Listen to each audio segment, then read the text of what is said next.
আপনি যাই করুন না কেন কর্মফলের দুর্ভোগ পোহাতে হবে না আপনাকে। জীবনের উদ্দেশ্য আপনি পূর্ণ করতে পারবেন। তার জন্যে আপনাকে ঠাকুরের বলা কয়েকটি কথা মেনে চলতে হবে। সেই কথাগুলোই আজকের পর্বে আপনাদের সাথে শেয়ার করে নিলাম। ঠাকুর শ্রী রামকৃষ্ণ পরমহংসদেব বলছেন, জীবনের উদ্দেশ্য ঈশ্বর লাভ। যিনি এই জীব ও জগৎ সৃষ্টি করেছেন, তিনি এই জগতের রহস্য সব থেকে ভালো জানেন। তিনি ঠিক ঠিক জানেন জীবনের আসল উদ্দেশ্য কি। আর ঠিক সেই জন্যেই তার দেখিয়ে দেওয়া এই লক্ষ্যে পৌঁছনোই আমাদের জীবনের উদ্দেশ্য হওয়া উচিত। সাধারণ সংসারী মানুষ আমরা, সকাল থেকে রাত্রি পর্যন্ত কত রকম কাজই না করতে হয়।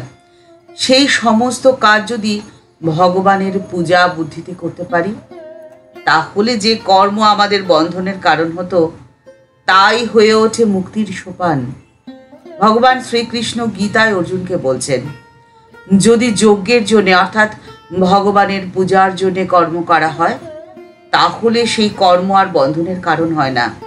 কিন্তু যদি তা ভগবানের জন্য না করে সামান্য জাগতিক কারণে করা হয়, তবে তা বন্ধনের কারণ হয়।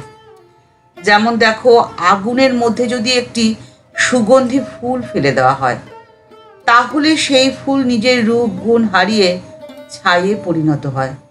আবার ঠিক একই রকম ভাবে দুর্গন্ধযুক্ত বস্তুও যদি আগুনের মধ্যে ফেলে দেওয়া হয়, সেটিও তো তার নিজের রূপ গুণ দুর্গন্ধ সমস্ত হারিয়ে ফেলে, সেটিও ছায়ে পরিণত হয়। আর ছাইয়ের মধ্যে আলাদা করে বোঝা বড়ই শক্ত যে কোনটি ছিল দুর্গন্ধ বস্তু আর কোনটি সুগন্ধি ফুল।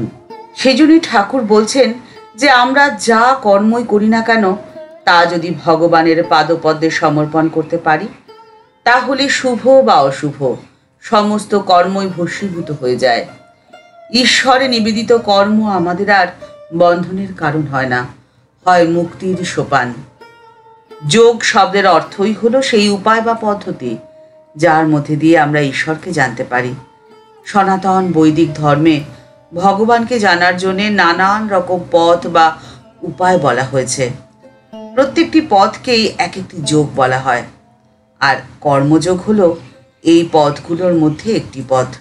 এটি এমন এক পথ যার দ্বারা শাস্ত্র এবং মহাপুরুষদের শেখানো পদ্ধতিতে আমাদের প্রতিদিনের করণীয় কাজের মধ্যে দিয়েই আমরা ঈশ্বরকে লাভ করতে পারি। একজন বৌদ্ধ সন্ন্যাসীকে আলাদা করে ধ্যান বা বিশেষ কোনো তপস্যা করতে কেউ কখনো দেখেনি। একদিন এক ব্যক্তি তাকে প্রশ্ন করলেন, আপনি তো কিছুই তপস্যা করেন না, অন্তত আমরা সেরকম দেখিনি, তাহলে আপনার সাথে একজন সাধারণ মানুষের তফাৎ কি? উত্তরে সন্ন্যাসী মুচকি হেসে বললেন, তফাৎ অনেকটা রয়েছে। আমি যখন ঘর পরিষ্কার করি, তখন শুধু সেটাই করি। আমার শরীর এবং মন সম্পূর্ণ একাগ্র করে ওই একটি কাজই করি। কোনো কাজ করার সময় মনে মনে আমি অন্য কিছুই চিন্তা করি না। কিন্তু সাধারণ মানুষ তা পারে না। এই একাগ্র মনে কাজ করাই আমার তপস্যা, আর তার মধ্যে দিয়েই আমি আমার মনের ওপরে সম্পূর্ণ নিয়ন্ত্রণ রাখতে পারি। সন্ন্যাসী বলছেন, তত্র একাগ্রং মনঃ কৃত্বা। কর্মযোগ সঠিকভাবে করতে গেলে একাগ্রতা থাকা একান্ত দরকার। একাগ্র মন মহাশক্তির আধার। যখনই আমাদের মন একাগ্র হয়, শান্ত হয়, একমাত্র তখনই মনের পেছনে যে আত্মা রয়েছেন তার সন্ধান আমরা পেতে পারি। যে কোনো যোগের ক্ষেত্রেই মনের একাগ্রতা ছাড়া কার্যসিদ্ধি হয় না। তাই তো স্বামী বিবেকানন্দ বলছেন, যখন তুমি কোনো কাজ করছো, তখন আর অন্য কিচ্ছু ভেবো না, পূজারূপে, সর্বোচ্চ পূজারূপে সেই কাজটি করো এবং সেই সময়ের জন্য তাতে সমগ্র মন প্রাণ অর্পণ করো। আর কর্মযোগের প্রাণ হলো অনাসক্তি এবং নিঃস্বার্থপরতা। কর্মের জন্যই কর্ম করা, কোনো ব্যক্তিগত স্বার্থের জন্য নয়। এখন প্রশ্ন আসতে পারে যে নিঃস্বার্থ কাজ করে কি লাভ হবে? উত্তর হলো, যদি পরম সত্যকে জানা জীবনের উদ্দেশ্য হয়, তাহলে নিঃস্বার্থ কর্মই তার একমাত্র উপায়। স্বামীজি বলছেন, যদি কেউ কোনো স্বার্থপূর্ণ উদ্দেশ্য ছাড়া কাজ করে, সে কি কিছুই লাভ করে না? সাংসারিক দৃষ্টি বা জাগতিক দৃষ্টি দিয়ে দেখলে এর উত্তর খুঁজে পাওয়া বড় মুশকিল, কিন্তু স্বামীজি বলছেন হ্যাঁ, সেই সব থেকে বেশি লাভ করে যে ব্যক্তি 5 দিন অথবা 5 মিনিট কোনো স্বার্থাভিসন্ধি ছাড়া ভবিষ্যতের কোনো চিন্তা বা শাস্তির ভয় অথবা ওরকম কোনো বিষয় চিন্তা না করে কাজ করতে পারে, তখন সে বুঝতে পারে যে তার মধ্যে শক্তিমান মহাপুরুষ হওয়ার কতখানি শক্তি রয়েছে, কতটা সামর্থ্য তার রয়েছে।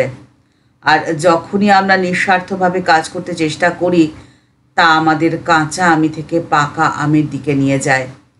প্রত্যেকটি নিঃস্বার্থ কর্ম আমাদের বন্ধন থেকে মুক্তির দিকে নিয়ে যায়।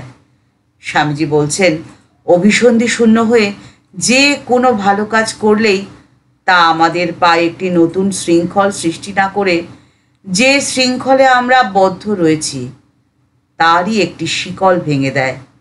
সুতরাং নিঃস্বার্থ কর্মকে মুক্তির নিশ্চিত পথ জেনেই আমাদের স্বার্থশূন্য হওয়ার প্রাণপণ চেষ্টা করতে হবে। আর ঠিক তখনই আমরা মানুষ থেকে দেবতায় উন্নতি লাভ করতে পারবো। আমাদের জীবন হবে সার্থক, কারণ জীবনের উদ্দেশ্য আমরা পূর্ণ করতে পারবো। ঠাকুর মা ও স্বামীজির চরণে প্রণাম জানিয়ে আজকের পর্বে এই পর্যন্তই। দেখা হচ্ছে পরের পর্বে। আজকের পর্বের উপস্থাপনা ভালো লেগে থাকলে লাইক বাটনটি প্রেস করে দিতে ভুলবেন না। আর আপনার মতামতটি কমেন্টস বক্সের মধ্যে জানালে আমাদের ভালো লাগবে।